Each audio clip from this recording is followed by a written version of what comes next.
Cette cérémonie s'inscrit dans un contexte national difficile. Il n'est pas nécessaire que je souligne que nous ne faisons pas l'éducation en période normale. Nous faisons de l'éducation dans un pays en crise. Un pays qui est confronté à une double crise structurelle et conjoncturelle. Structurelle, c'est-à-dire on est là devant un problème de remise en question générale.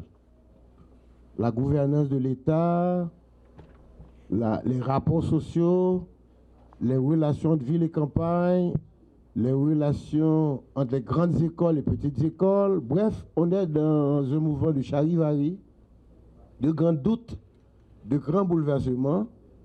Et là, ça demande vraiment réflexion, analyse et autres. Puis du point de vue institutionnel, et le ministère de l'Éducation nationale, je l'ai hérité dans un contexte de post-catastrophe.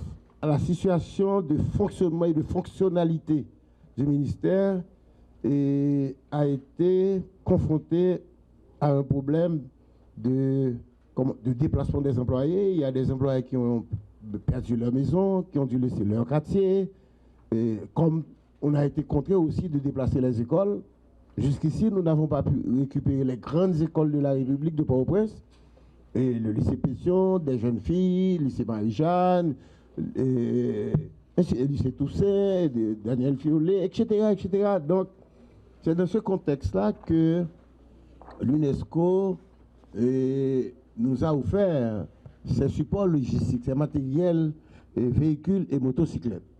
Donc, c'est pour vous dire que, comme vous l'avez souligné, il ne s'agit pas d'un simple don, c'est, si vous voulez, une réponse que vous avez apportée à la crise logistique. Parce que les directions techniques sont dépourvues, les véhicules ont été volés ou carrément incendiés. Dans d'autres cas, quand je prends par exemple le Bunex, les employés n'ont pas pu aller à Nazon récupérer les matériels pour travailler. Donc, c'est vraiment une situation de grand désordre et de déconstruction. C'est dans ce contexte-là que s'inscrit cette cérémonie. La cérémonie du jour revêt un caractère particulier.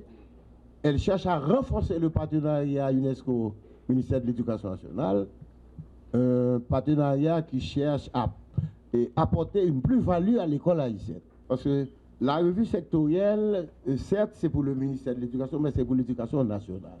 Pour les enfants du pays, qu'ils soient en milieu rural ou en milieu urbain. Au nom du ministère, permettez-moi de vous adresser mes remerciements.